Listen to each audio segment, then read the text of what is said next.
नमस्कार। स्वागत है आपका हमारे चैनल बोलती कहानियों में। आज हम आपको सुनाते हैं मुंशी प्रेमचंद्र जी की लिखी कहानी नेकी। चलिए कहानी शुरू करते हैं। सावन का महीना था। रेवती रानी ने पाँव में मेहंदी रचाई, मांग चोटी सवारी और तब अपनी बूढ़ी सास से जाकर बोली, अम्मा जी, आज मैं भी मेला देखने जाऊंगी। रेवती पंडित चिंतामणि की पत्नी थी। पंडित जी ने सरस्वती की पूजा में ज़्यादा लाभ न देखकर लक्ष्मी देवी की पूजा करनी शुरू की थी। लेन देन का कारोबार करते थे, मगर और महाजनों के विपरीत खास हालतों के सिवा 25% से ज़्यादा सूद लेना उचित न समझते थे। रेवती की सास बच्चे को गोद में लिए खटोले पर बैठी थी। बहू की बात सुनकर बोली, भीग जाओगी तो बच्चों को जुकाम हो जाएगा।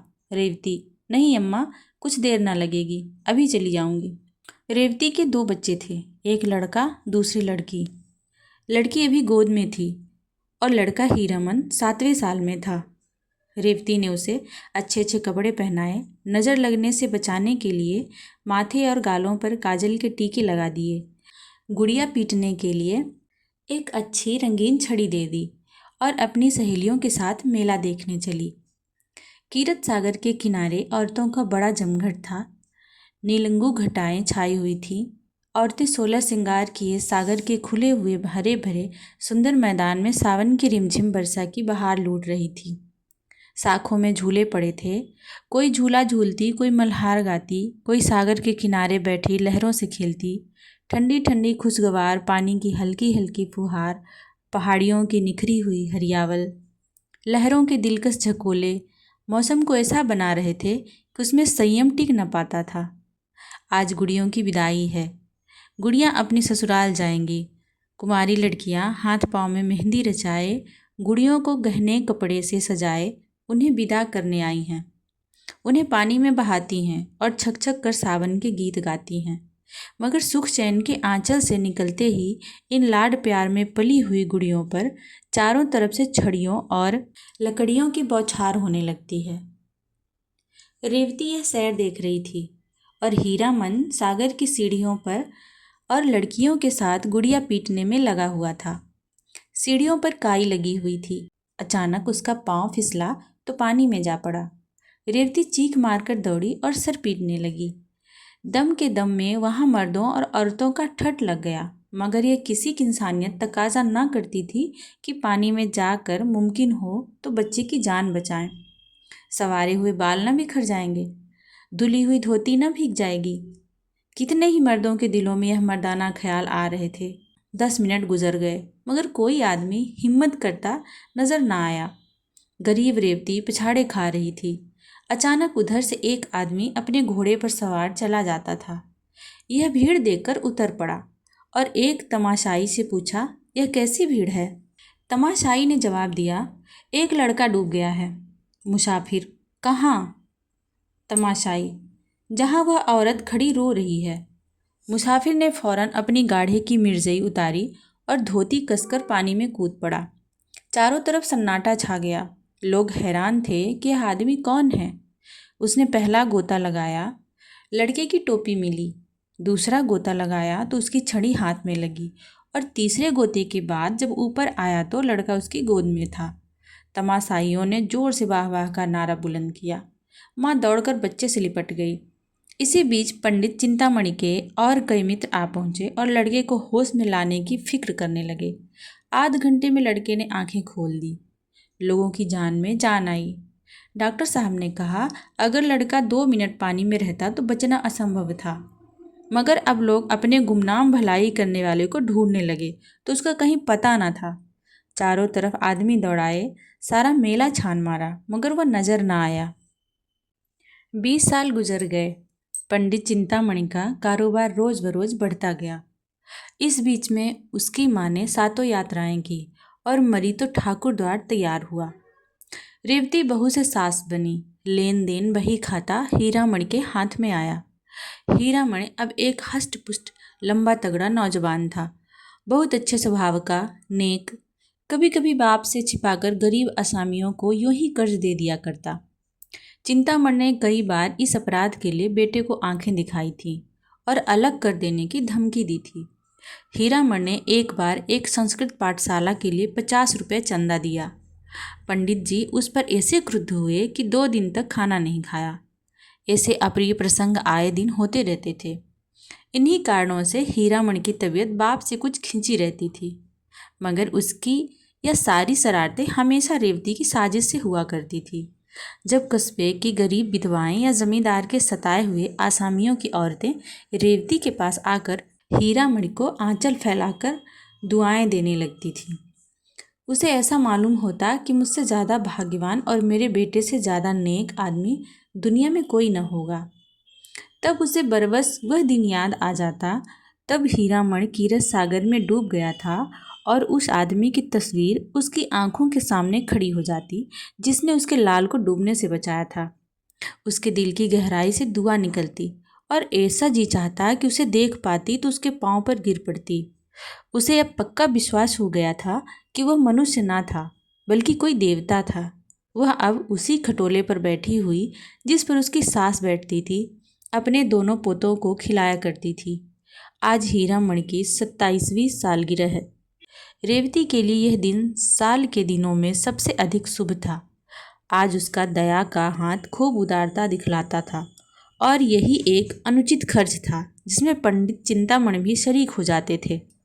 आज के दिन वह बहुत खुश होती और बहुत रोती, और आज अपने गुमनाम भलाई करने वाले के लिए उसके दिल से जो दुआएं निकलती वह दिल और दिमाग की अच्छी से अच्छी भावनाओं में रंगी होती थी। उसी दिन की बदौलत तो आज मुझे यह दिन और यह सुख देखना नसीब हुआ है। एक दिन हीरामण ने आकर रेवती से कहा, अम्मा, श्रीपुर नीलाम पर चढ़ा हुआ है, कहो तो मैं भी दाम लगाऊं। रेवती, 16 आना है।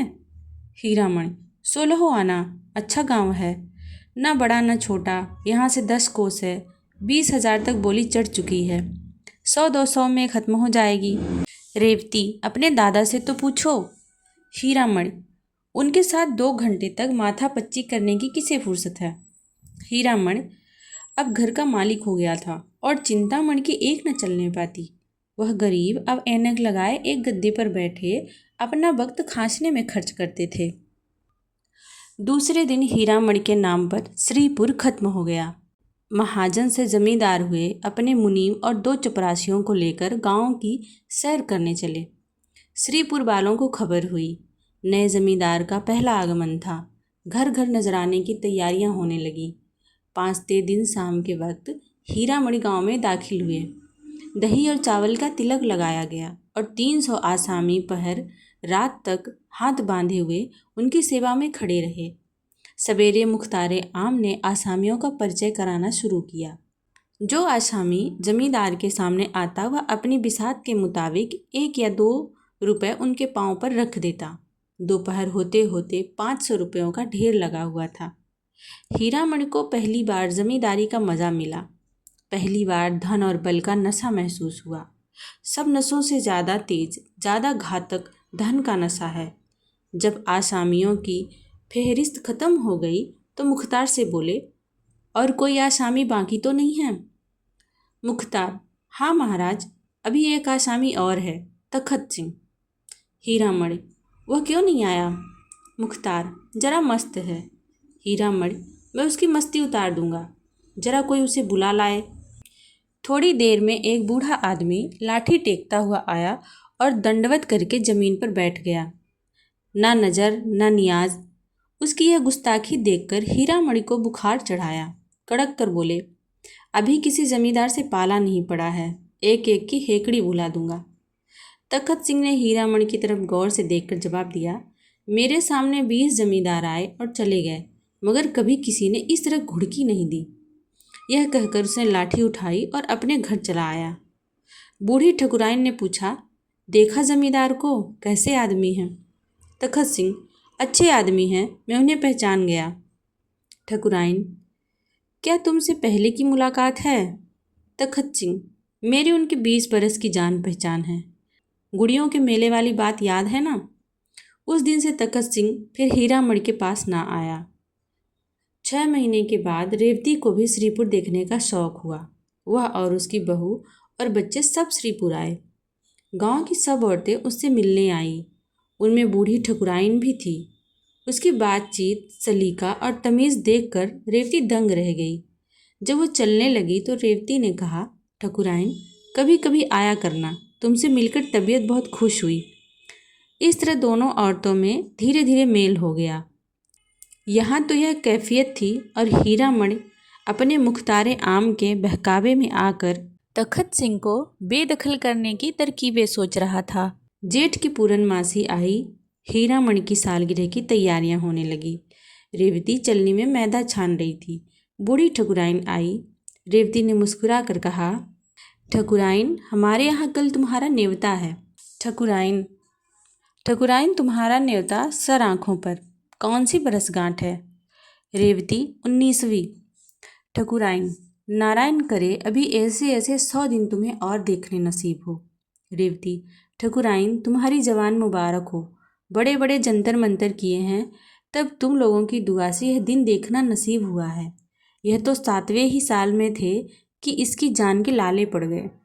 गुड़ियों का मेला देखने गई थी, यह पानी में गिर पड़े। बारे एक महात्मा ने इसकी जान बचाई। इनकी जान उन्हीं की दी हुई है। बहुत तलाश करवाया, उनका पता न चला। हर बरस गांठ पर उनके नाम से 100 रुपये निकाल रखती हूँ। 2000 से कुछ ऊपर हो गए हैं। बच्चे की नीयत है कि उनके नाम से श्रीपुर में एक मंदिर बनवा दें। सच मानो ठकुराइन, एक बार उनके दर्शन हो जाते तो जीवन सफल हो जाता। जी की हवस निकाल लेते। रेवती जब खामोश हुई तो ठकुराइन की आंखों में आंसू जारी थे। दूसरे दिन एक तरफ हीरामणि की सालगिरह का उत्सव था और दूसरी तरफ तखत सिंह के खेत नीलाम हो रहे थे। ठकुराइन बोली, मैं रेवती रानी के पास जाकर दुहाई मचाती हूँ। तखत सिंह ने जवाब दिया, मेरे जीते जी नहीं। आषाढ़ का महीना आया। मेघराज ने अपनी प्राणदायी उदारता दिखाई। श्रीपुर के किसान अपने अपने खेत जोतने चले। तखत सिंह की लालसा भरी आंखें उनके साथ साथ जाती, यहाँ तक कि जमीन उन्हें अपने दामन में छिपा लेती। तखत सिंह के पास एक गाय थी। वह अब दिन के दिन उसे चराया करते। उनकी जिंदगी का अब यही एक सहारा था। उसके उपले और दूध बेचकर गुजर बसर करता। कभी कभी फाके करने पड़ जाते। यह सब मुसीबतें उसने झेली, मगर अपनी कंगाली का रोना रोने के लिए एक दिन भी हीरामणि के पास नहीं गए। हीरामणि ने उसे नीचा दिखाना चाहा था, मगर खुद उसे ही नीचा देखना पड़ा। जीतने पर भी उसे हार हुई। पुराने लोहे को अपने नीच हट की आंच से न झुका सका। एक दिन रेवती ने कहा, बेटा, तुमने गरीब को सताया, अच्छा ना किया। हीरामणि ने तेज होकर जवाब दिया, वह गरीब नहीं है, उसका घमंड मैं तोड़ दूंगा। दौलत के नशे में मतवाला जमींदार वह चीज़ तोड़ने की फिक्र में था जो कहीं थी ही नहीं।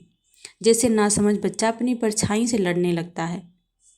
साल भर तखत सिंह ने ज्यों त्यों करके काटा। फिर बरसात आई। उसका घर छाया न गया था। कई दिन तक मूसलाधार मेघ बरसा तो मकान का एक हिस्सा गिर पड़ा। गाय वहां बंधी हुई थी, दबकर मर गई। तखत सिंह को सख्त चोट आई। उसी दिन से बुखार आना शुरू हुआ। दवा दारू कौन करता? रोजी का सहारा था, वह भी टूटा। जालिम बेदर्द मुसीबत ने कुचल डाला। सारा मकान पानी से भरा हुआ। घर में अनाज का एक दाना नहीं। अंधेरे में पड़ा हुआ करा रहा था कि रेवती उसके घर गई। तखत सिंह ने आंखें खोली और पूछा, कौन है? ठकुराइन, रेवती रानी आई हैं। तखत सिंह, मेरे धन्य भाग, मुझ पर बड़ी दया की। रेवती ने लज्जित होकर कहा, ठकुराइन, ईश्वर जानता है मैं अपने बेटे से हैरान हूँ। तुम्हें जो तकलीफ हो मुझसे कहो। तुम्हारे ऊपर ऐसी आफत पड़ गई और हमसे खबर तक न की। यह कहकर रेवती ने रुपयों की एक छोटी सी पोटली ठकुराइन के सामने रख दी। रुपयों की झनकार सुनते ही तखत सिंह उठ बैठा और बोला, रानी, हम इसके भूखे नहीं, मरते दम गुनहगार न करो। दूसरे दिन हीरामणि भी अपने मुसाहिबों को लिए उधर से जा निकला। गिरा हुआ मकान देखकर मुस्कुराया। उसके दिल ने कहा, आखिर मैंने उसका घमंड तोड़ दिया। मकान के अंदर जाकर बोला, ठाकुर, अब क्या हाल है? ठाकुर ने धीरे से कहा, सब ईश्वर की दया है, आप कैसे भूल पड़े। हीरामणि को दूसरी बार हार खानी पड़ी। उसकी है आरजू कि तखत सिंह मेरे पाँव को आंखों से चूमे, अब भी पूरी न हुई। उसी रात को वह गरीब, आज़ाद, ईमानदार और बेगरज ठाकुर इस दुनिया से विदा हो गया। बूढ़ी ठकुराइन अब दुनिया में अकेली रहती थी। कोई उसके गम का शरीक और उसके मरने पर आंसू बहाने वाला न था। कंगाली ने गम की आंच और तेज कर दी थी। जरूरत की चीज़ें मौत के घाव को चाहे न भर सके, मगर मरहम का काम ज़रूर करती हैं। रोटी की चिंता बुरी बला है। ठकुराइन अब खेत और चारागाह से गोबर चुनलाती और उपले बनाकर बेचती। उसे लाठी टेकते हुए खेतों को जाते और गोबर का टोकरा सिर पर रखकर बोझ में हाँफते हुए आते देखना बहुत ही दर्दनाक था। यहाँ तक कि हीरामण को भी उस पर तरस आ गया। एक दिन उन्होंने आटा, दाल, चावल थालियों में रखकर उसके पास भेजा। रेवती खुद लेकर गई, मगर बूढ़ी ठकुराइन आंखों में आंसू भरकर बोली, रेवती, जब तक आंखों से सूझता है और हाथ पांव चलते हैं, मुझे और मरने वाले को गुनहगार न करो। उस दिन से हीरामणि को भी उसके साथ अमली हमदर्दी दिखलाने का साहस न हुआ। एक दिन रेवती ने ठकुराइन से उपले मोल लिए। गांव में पैसे के 30 उपले बिकते थे। उसने चाहा कि इससे 20 ही उपले लूं। उस दिन से ठकुराइन ने उसके यहाँ उपले लाना बंद कर दिया। ऐसी देवियाँ दुनिया में कितनी हैं, क्या वह इतना न जानती थी कि एक गुप्त रहस्य जबान पर लाकर मैं अपनी इन तकलीफ़ों का खात्मा कर सकती हूँ, मगर फिर वह एहसान का बदला न हो जाएगा। मसल मशहूर है, नेकी कर और दरिया में डाल।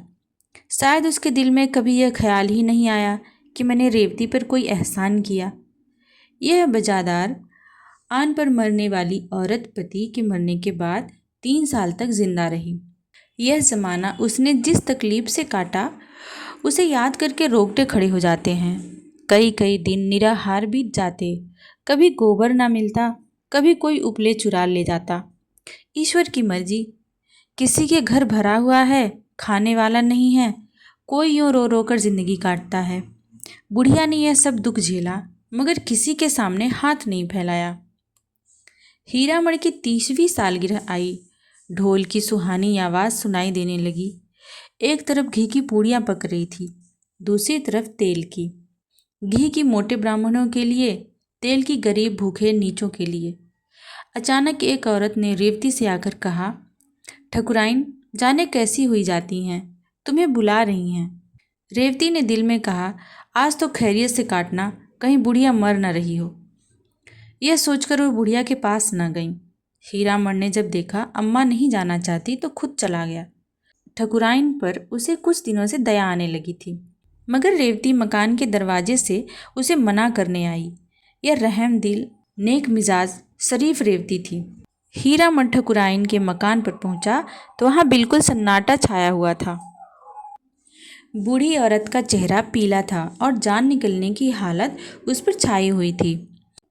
हीरामण ने जोर से कहा, ठकुराइन, मैं हूँ हीरामण। ठकुराइन ने आंखें खोली और इशारे से उसे अपना सिर नज़दीक लाने को कहा। फिर रुक रुक कर बोली, मेरे सिरहाने पिटारी में ठाकुर की हड्डियाँ रखी हुई हैं। मेरे सुहाग का सिंदूर भी वहीं है। यह दोनों प्रयागराज भेज देना। यह कहकर उसने आंखें बंद कर ली। हीरामण ने पिटारी खोली तो दोनों चीज़ें हिफाजत के साथ रखी हुई थी। एक पोटली में 10 रुपये भी रखे हुए थे। यह शायद जाने वाले का सफ़र खर्च रहा होगा। रात को ठकुराइन के कष्टों का हमेशा के लिए अंत हो गया। उसी रात को रेवती ने सपना देखा, सावन का मेला है, घटाएं छाई हुई हैं, मैं कीरत सागर के किनारे खड़ी हूँ। इतने में हीरामण पानी में फिसल पड़ा। मैं छाती पीट पीट कर रोने लगी। अचानक एक बूढ़ा आदमी पानी में कूदा और हीरामणि को निकाल लाया। रेवती उसके पांव पर गिर पड़ी और बोली, आप कौन हैं? उसने जवाब दिया, मैं श्रीपुर में रहता हूँ, मेरा नाम तखत सिंह है। श्रीपुर अब भी हीरामणि के कब्जे में है, मगर अब रौनक दोबाला हो गई है। वहाँ जाओ तो दूर से शिवालय का सुनहरा कलश दिखाई देने लगता है। जिस जगह तखत सिंह का मकान था, वहाँ यह शिवाला बना हुआ है। उसके सामने एक पक्का कुआं और पक्की धर्मशाला है। मुसाफिर यहाँ ठहरते हैं और तखत सिंह का गुणगान करते हैं। यह शिवाला और धर्मशाला दोनों उसके नाम से मशहूर हैं। धन्यवाद। कहानी ख़त्म हुई। आशा है कि आप सबको कहानी ये बहुत पसंद आई होगी। और फिर मिलते हैं दूसरी कहानी के साथ।